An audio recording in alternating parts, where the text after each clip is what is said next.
Made by Hallie is Wood, the paperback edition. I believe the first edition is paperback. I'm not sure. I don't know if there's even a hardcover of Bride Romance. I'm pretty sure it's paperback. That's the only copy I've seen around. But yeah, that's Made. So this is like a spin-off. It's not necessarily a series. You could read this one without having read Bride, but I did read Bride last year and I really enjoyed that one. Brought me back to my Wattpad days. So I'm excited to read Made, which is all about werewolves, so no vampires, which I guess there'll be mention of vampires since the main character, her best friend, is a vampire, the one that was in Bride. I'm excited to read this one. I love her writing. Her writing style is addictive and it's fast paced, so I know for sure I'm gonna enjoy this one. The only way I would not enjoy it is if it gets too boring in the middle parts before they get together. That's usually my only cons with some romance books, where it gets boring sometimes, where they do too many mundane things. But this is paranormal romance, all about two werewolves. There's a whole storyline for the main character and her werewolf traits, which you didn't really know about. So I'm excited to pick this one up and see about that. But speaking of, so on another note now, I was reading the Autumn, what was it called? The Autumn Leaf Bookshop. I don't remember the name. That one, I was reading that one because it looks so pretty and fall-esque and just cozy. So it's something as a cozy romantic. But honestly, I've been reading it for the past hour and it's taken me so long to read. Usually I would have already read like at least half of the book already. The pace I usually read at when I'm really enjoying something. I'm not enjoying it. I was just like, oh my gosh, let's push further and see if I'll enjoy it more once we get to know the characters already and they stop telling us all about the characters to learn about them and stuff. I only made to page 66 and I decided to just give up. The writing style reminds me, I swear, I'm not trying to be mean, but it reminds me of my writing when I was like 13, 14 years old. I haven't written that much recently, but I write here and there, but I used to write a whole lot when I was younger, like in my teenage years. And that is how, it's like word for word, that's exactly how I write. And it's very juvenile is what I'm saying. And it's not a YA book, and even YA books don't read like a teenager wrote them. Like honestly, I think this is the author's first ever written work, like not just it being her debut. I think that's the first book she's ever written because it reads just like that when you're just writing your first ever book. It's just not good in my opinion. I can't take it. I don't like how it's written at all. Like it has potential to be written way better, but it definitely needs a redrafting. It's just the way she words stuff and the way she described things, like, and also we get it, but they're in a fall themed town. Like she's doing too much with the descriptions of it being fall, and like, it's very in your face. It's like in your face that is supposed to be cozy and fall-esque. Like I don't understand how supernatural beings are living with humans either. Like that is not explained well at all. It has potential to be greater, but I think it needs a redrafting. I think it needs to be edited some more. I think it's self-published too, so maybe she needs to like get someone to like look it over and give her more critique on it. But yeah, I can't push further with it. I'm happy that I didn't buy physically because I was planning to buy physically. Then I saw it was on Kindle Unlimited, so that's why I decided to just pick it up on there. But I'm gonna return it because I'm not enjoying it, unfortunately. I didn't enjoy it. The writing was killing me, I'm sorry. I'm gonna read, I think I'm gonna pick up Late Night Witches because it's already too late, and then A Theory of Dreaming is much more slower pace. I don't want to read this in night. I'm ready to read this in the day when I have more energy. Like I already don't have that much energy, so Late Night Witches, I'm gonna pick this one. I'm expected to be a little bit funny and humorous too because Lee Wallace, she has that writing style that I love. So that has a bit of humor mixing with her characters. And based on the character in this one, she's like a mom of 3, I think. Yeah, she's a mom of 3. She just found out that she's like a witch, which she didn't know that. So she has these magical abilities she just come into. And there's vampires, that's all I know. So yeah, this is what I'm gonna pick up.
Okay, it's Wednesday.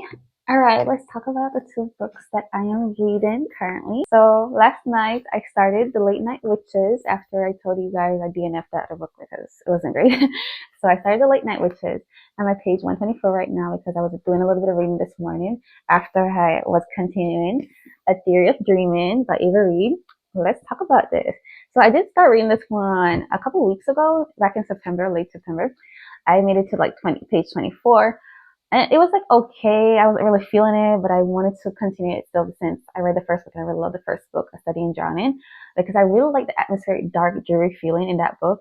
This one doesn't have that same like scary feeling that I felt while reading about the setting. The setting is in their academy, so it's very much like atmospheric academy book. This one is more centered around the school itself. The school setting is kind of annoying because the students there, they're very mean and very like classist and sexist. So it's kind of like annoying reading about that setting, to be honest, because I'm just like, oh, I hate reading about people like that, but it comes with the culture, you know. But yeah, so that part I'm not really loving, but it's expected because I did there. It was mentioned a lot in the study in drowning, so I should have expected that much once they were in that setting, back in that setting, because they weren't in that setting for long in the study in drowning. But yeah, now we're having like Preston and Effie. I really love Effie's character. I really love Effie's POV. We're getting both their perspective in this one, but I love Effie's more. I just love Effie's personality much more. I find it interesting that now she's no longer having those dreams and she no longer have the fairy king with her. So I feel like she feels at loss without him, which is funny because in the study in drowning, she very much was like afraid and didn't like having those dreams that was affecting her sleep. But even now, she's still taking sleeping pills and stuff to like take care of that. But I feel like she misses that because it was in her life for a very long time. So that is interesting. And I love the focus on literature, like studying the author's works and like studying the time period in which the author was writing the author's life at the time when they were writing that work. That is very interesting. I love those chapters. I love those scenes where Effie is studying like the specific author's work and what was his reason for writing a certain way, like the structure of his work. Why did he write this? And why did he like make some words more bolded like randomly? Was it random or was it on purpose, you know? But yeah, that is interesting, right? I'm liking this one, not loving it, but liking it enough to continue on.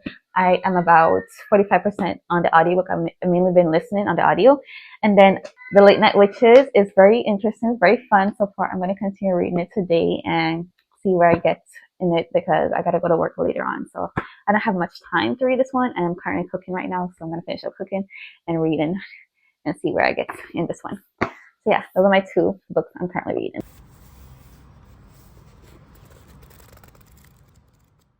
Hi, it's Thursday and I just finished reading A Theory of Dreaming, which let's talk about my reading with this one and my disappointments. It's unfortunate to say I give this one 3.5 stars. I was thinking a 3-star throughout reading it, but then I really love some instances of like Preston's love for Effie. Like he really showed that he really loved her, and the way he spoke about her and stuff was like really sweet. So and then I liked the parts where Effie was studying this author's works and trying to figure out why the author did certain stuff in the structure of his writing, and then reading the letters from his daughter. I really like those parts because it gave me a similar vibes to A Study in Drowning, where she was studying this author's work and the writing. I actually love reading about literature and like people studying literature, like metaphor, symbolism, and all that. So that's why I went into this one because I was expecting more of that. But this gave me a lot more. It gave me depression. It gave me attempted S word and war. I I'm gonna be honest. I don't like reading sad books, and this it was very sad. I went in blind. Like you can see, like back here, it doesn't really tell you much, and even on Goodreads, it doesn't really tell you much what's gonna happen in book 2. So obviously, I didn't know it was gonna be focused on a lot of depression stuff, and like the characters are very sad all throughout the book. So it made me sad because I loved them in book 1. I already had like this attachment to them, so seeing them sad was making me sad, and I was just like sad the whole way. I don't like reading books that make me unhappy. Uh, like yeah, I like to be excited and angry at characters and stuff, but like the overall theme and the overall vibe of the book just being downright depressive, that was putting me down a whole lot. Like I was just like, oh, I can't. Real life is bad enough. I don't want to read about that. So that's unfortunate that this book wasn't, what I expected, but I finished it. It's a very beautiful edition. I really liked it. It was very dark, and not in like the academic setting dark. It was just dark with the characters' real life, you know, their circumstances, and then the war that's happening, which I felt like it was resolved so easily at the end toward the war. It wasn't even the war that made it sad. It was just the two characters and their life situations. Like, I feel bad saying it because they were going through a lot, but like I did not expect to be reading a sad book. It put me off of a lot. I'm gonna read something lighter and happier, which is The Late Night Witches. This for sure has nothing sad going on in there. It has humor for sure, which I need. Yeah, so I am at page 154 with this one, and I want to pick up Mate Tonight by Ali Azud. I want to pick that one up. It's a couple pages into this one, but yeah, we're moving on to something happier. That's what I need in my life right now. Happy books, like happy words to read.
Hi guys, it's Saturday today, and last night I finished reading The Late Night Witches by R. Wallace.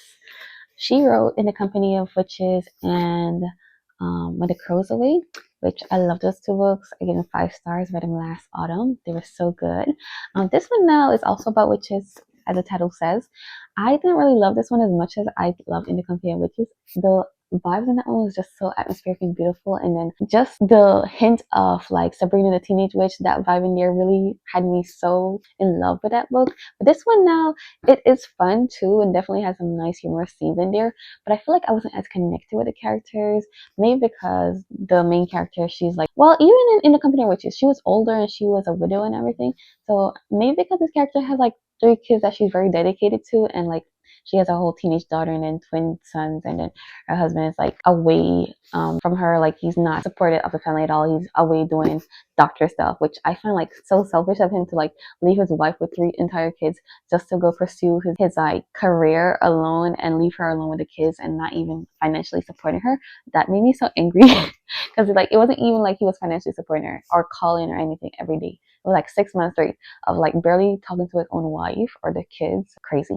But yeah, so I feel like I didn't really connect with her, but like I did really like the story. I like the sisterhood in here for sure. Like she has a younger sister, slightly younger, not that much younger, but I think she's like probably 7 years younger or so. But she's like the troublemaker one. She's like more outgoing and joyous compared to the main character Cassie. But I did find it to be like one of those books where the character, she grows into her personality more and she starts to believe into herself more, because in the beginning she's very anxious. She doesn't really believe that she can do anything great, and the whole premise of this one is that she finds out that she is the 13th witch that has to slay this vampire, or otherwise the vampire will slay her, and the whole island will be in chaos. So to avoid that, she has to learn how to be a powerful witch and find a way to like defeat this vampire, which is a whole lot to put on someone that just found out that they are not just human and that they have to like be a superhero when she's not. She's just a mom of 3 and she's barely making it, just tired every day and like struggling every day with her family's troubles, you know. So that it was very fun to see like someone ordinary, their life changing in like a modern setting, but also having like supernatural paranormal beings around at the same time. So I did really like that. That's why I wanted to pick this one up, and I was invested in it from the beginning because of that. But I did give it 4 stars because I wasn't like super enthralled by the storyline. I was just like enjoying it, but not to the point where I was like I would read this again. You know, not to the point where this is like a fantastic 5-star read. It was just a solid 4-star for me. And I am currently reading Mate by Ali Hazelwood.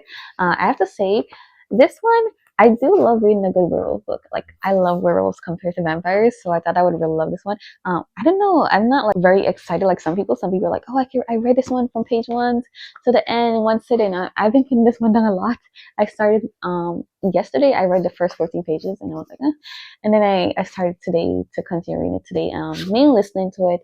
I did try to read the physical too, and I'm for sure I'm like, it's like okay with me. I'm gonna try to read some more of it, but I feel like I'm not gonna finish this anytime soon because I'm not excited by it, which is unfortunate. It's funny that I enjoyed Bride more, which Bride is the one with the vampire, it's vampire werewolf. So I do love a good vampire werewolf book, I guess. But back in my Wattpad days, I love werewolf books way more. So I thought I would love this more because it's both werewolves, well, a hybrid werewolf and like a werewolf. Maybe it's because it's a rejection mate story. I never liked those stories where the mate rejects them from the beginning.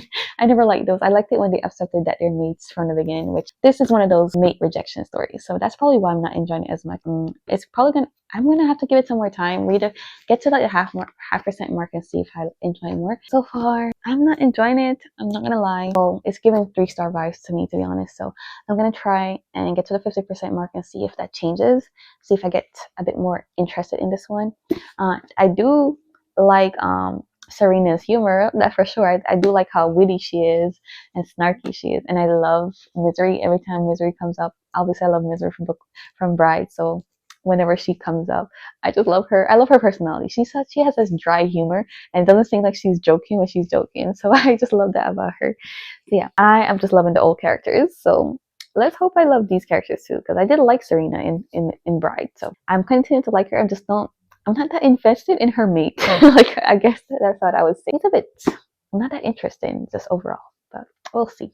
We'll see.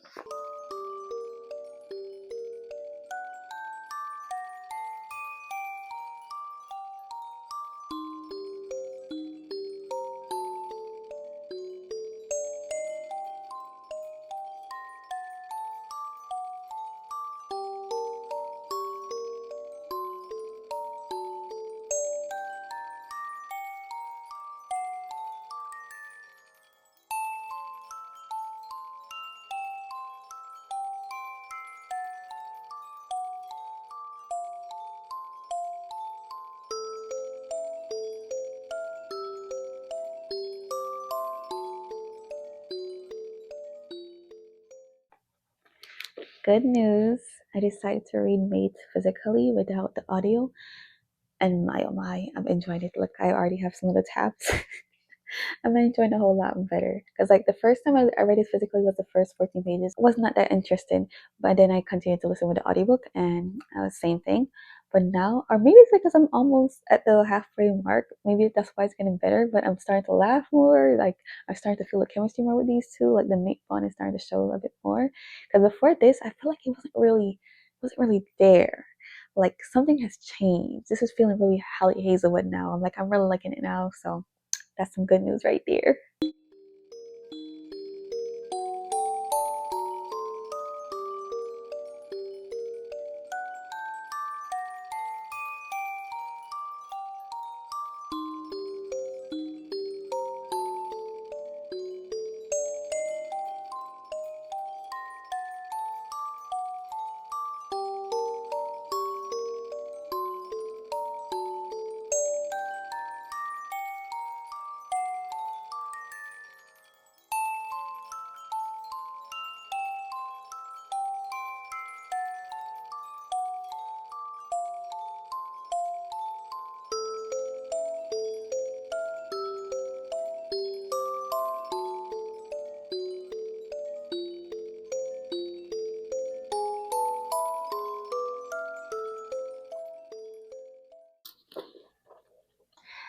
I just finished reading this wonderful book. It's so funny how at page like 153, that's where I was last talking about this book. And I was like, oh, I don't think I'm feeling it. I really wasn't feeling it. But it's crazy. Literally like 5 pages after that, I was in love. it's so crazy how my point of view can change on a book completely based on what the characters do, because I'm a character driven reader, so I like it when the characters are very interesting and the plot isn't just focused on just the whole storyline and chaos and war that's going on in the storyline. So Mate is not just about the romance. We also have like a whole werewolf battle with humans and such going on, and there's a cult involved in here. Like, all of that was also interesting, but honestly, the beginning part was a bit dragging for me because I already knew about Serena, I already knew her storyline, which was very serious and very traumatic. So that for sure was more serious, and it made me like kind of bored, to be honest, because in the beginning it was focusing on only that for the most part. And then I said it's like a mate rejection story because they found out that they're mates, but because of Serena's situation, she was basically like, I'm not interested, you know? So it was like kind of a mate rejection, but not exactly. She didn't like outright say, I reject you as my mate. But yeah, so we have Serena and Cohen. But from like page like 160 or so, I started enjoying it a whole lot more because the banter, the witty remarks Serena was given, and then the chemistry started picking up around there because I started seeing that Cohen really had feeling for her, but there was a reason why he was behaving the way he was behaving, which that's another thing. Like, it topped off the forbidden romance aspect for me. Like, it's not totally forbidden, but there was like this covenant where like he has this thing that he cannot do because of the history with his pact. Oh my goodness, this is like a very unique werewolf book. I've never read a werewolf book like this before, and I'm trust me, I have read a lot of werewolf romance books, like paranormal romances. Granted, they're not traditionally published, but like the best is the self-published ones because they don't have to go by traditional published rules. But Ali Hazelwood, she found a way around it. She found a workaround, and it's so good, top notch. Highly recommend. I want my cousin to read this because she loves werewolf romance too. I gave her Bride recently to read. Once she's finished with that, because I know she's gonna love it, I'm gonna give her this one because top notch. I am gonna give this 4.5 stars because the beginning, as I said, I didn't love it, which I have to like remember that I didn't love the beginning, which was over 100 pages. Like most time with Bride, I immediately was enjoying Bride from page 1, but this one for some reason I wasn't loving the beginning parts. Like, I was a bit like uninterested in Cohen, but girl, by the end, I love Cohen. By the end, I was like, I'm a Cohen stan now. Like, honestly, I think I love him more than Lo now because he's just so down for Serena, and it's crazy how down he is for her. And because of the whole situation with the Covenant, I was just like, wow. And there was this other situation that was so funny because I read a lot of werewolf books, so when Serena was talking about her symptoms, I was just like, girl, I hope you're not having what I think you're having and freaking out over it. And these doctors too. And I was right. I was just when she finally found out, I was laughing because I was like, I knew it. I friggin' knew it. And it was so funny. I'm like, girl, you should have been reading some werewolf romance like myself. You would have known. She would have known. But it was so funny. I like Ali Hazel when she comes up with the craziest things ever. But that made it so much better for me because once I realized that's what was happening, because before at page 150 we didn't really know about that much until around like page 170 or so is when she really started going to what her secrets that she was hiding away from everyone was. And I was like, girl, those symptoms sounds like, and yeah, I was right, they were. Oh my goodness, it was so good. It was so good. Oh my gosh. And then the spicy scenes, like, I usually don't care for spicy scenes that much, but like this one, I was invested. I actually read everything. Usually sometimes I'll skim over, but like I was reading. I was like, ooh, interesting. Yeah, it was fun. It was a fun read, like amazing. I'm gonna be honest, like this would have been a 5 stars if I just wasn't vibing with the beginning, but since I wasn't vibing with the beginning, I can't like throw that out the window and like, oh, 5 stars. Like, honestly, it was kind of a drag to get into it, but like once I got to that 150 something page mark, I was in love. So yeah, that's my week.